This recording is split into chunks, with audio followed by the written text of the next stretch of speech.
Shirdi bus stand आहे मित्रांनो हे. आणि तुम्ही बघता इथं मोठ्या प्रमाणामध्ये तुम्हाला गर्दी पण दिसते.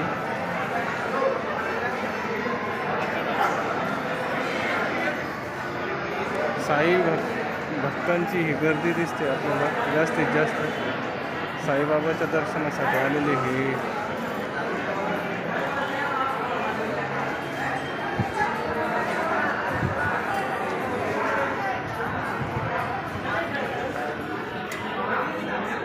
गाड्यांना पण भरपूर गर्दी दिसते बरं का.